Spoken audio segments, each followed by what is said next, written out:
Hello students, welcome to Career Compass. This is Dipan Ghataliya.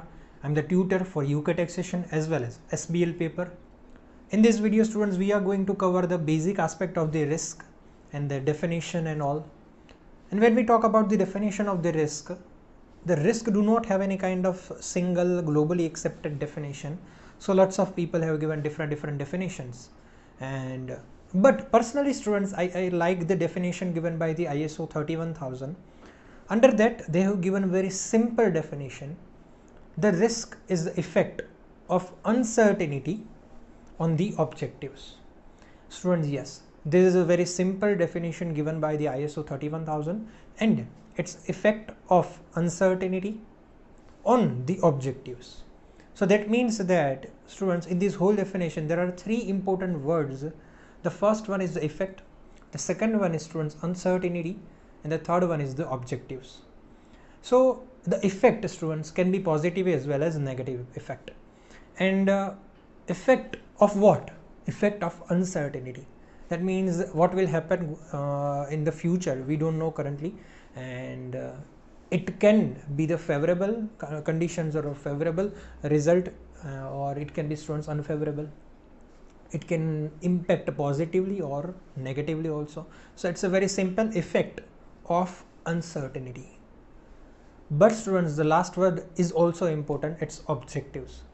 That means that the positive or the negative impact should be on the objectives. So if you do not have any kind of the objectives, then we cannot say that you have any kind of the risk. Students, let me give you my example. Like in each and everyone's life, just like everybody have kind of objectives or the goal, personal goal of where we want to reach after 5 years, right? So just like me, that I also have just my own personal goal, what I want to achieve in my 5 years. So if I have that kind of the objective students with me, then only I can say that I have some kind of the risk with that objectives. There can be the lots of risk, like this COVID risk is one kind of the risk that impacted all the people's objectives. That can be students the economical risk. India can face any other kind of economical difficulties. But students, when we talk about the risk, we should not only consider the negative aspect, but it can also be possible that whatever we have planned in our 5 years, it may be possible that India grows exponentially, and that risk, that uncertainty gives us a favorable result, or the uncertainty affect our objectives very positively. So whatever we have planned in for the 5 years can be achieved within 3 years also, right? So this is about students the risk and the basic thing. We have seen the definition part also, and if we want to conclude, then some conclusion can be made, like the risk can be positive as well as negative. It's uncertainty. That means that we don't know currently that what will going to happen and what kind of the uncertain event can occur in the future. And the last word is the objectives. So just like students, let me give you the example also. Lots of people have heard the like strategic risk, project risk, personal risk, financial risk. So what are these risks? Students, let's just assume that when we talk about the strategic risk, it's nothing but the strategic risk is effect of uncertainty on our strategic objectives. And when we talk about the project risk, it's nothing but effect of uncertainty on our project objectives. Financial risk will obviously going to be the same. It's effect of uncertainty on our financial objectives. So this is how I hope that you got the idea about the risk and the basic definition of the risk. But let me cover one more aspect about the risk along with the definition. Students, when we talk about the risk, you have already got the point that, sir, objectives and the risk both are associated, and they can never going to be separated. That means that whatever objectives we have, the risk will obviously connected to that objectives. So that is important thing is that the risk is morely associated with the objectives, with the planning, with budgeting and everything, whatever we plan. So we obviously try that whatever we have planned in our organization, that should be achieved. But that's the thing, students. The whatever we plan is not going to be achieved. Why? Because of the risk which can occur in between the duration.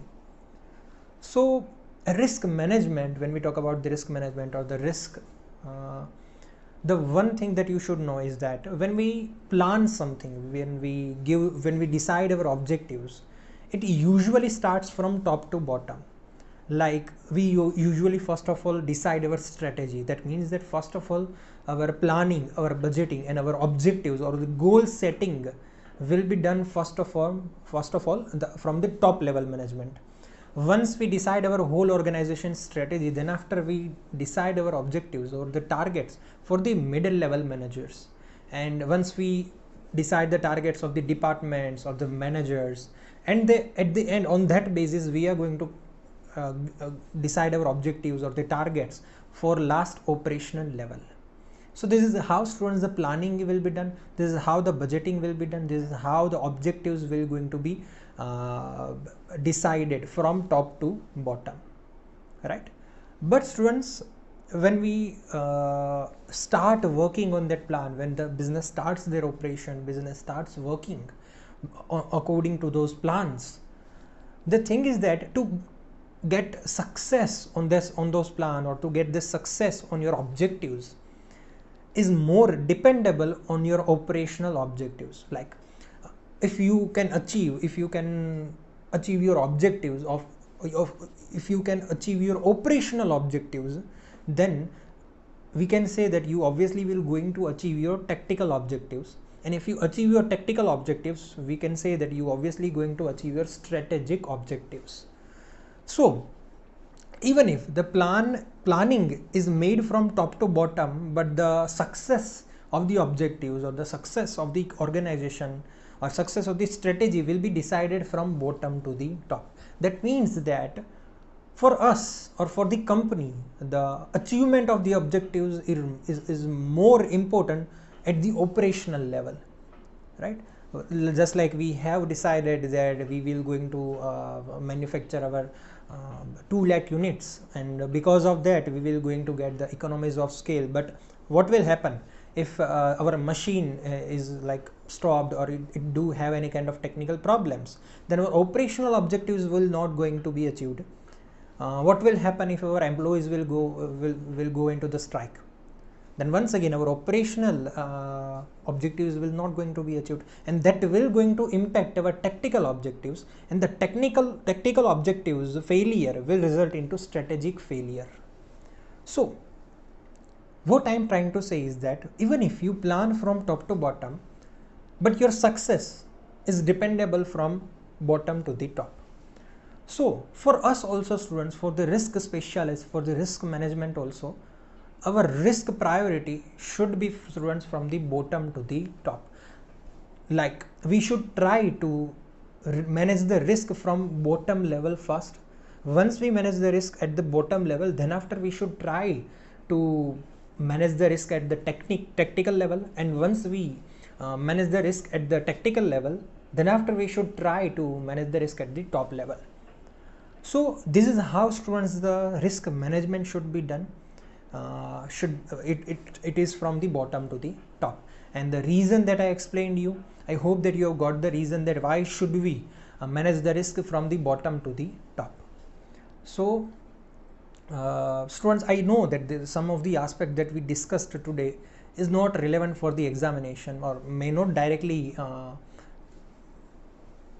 will going to be helpful in the examination, or will going to be helpful in your practice. But still, as per my opinion, it is necessary to know some extra stuff, so that if needed you can write up in the examination, you can use this knowledge in the examination. And this kind of knowledge will obviously not going to be there with any other student's paper, but that is my tendency to give you some extra and give you some out of the box knowledge, so that you can directly use those knowledge in the examination if needed. Otherwise knowledge will not going to go anywhere, it will remain with you. So you will obviously taking something, so it is for your benefit. So here we are done, students, with the basics of the risk management. We are going to cover lots of other aspects of about the risk also, but with different videos. Thank you, students.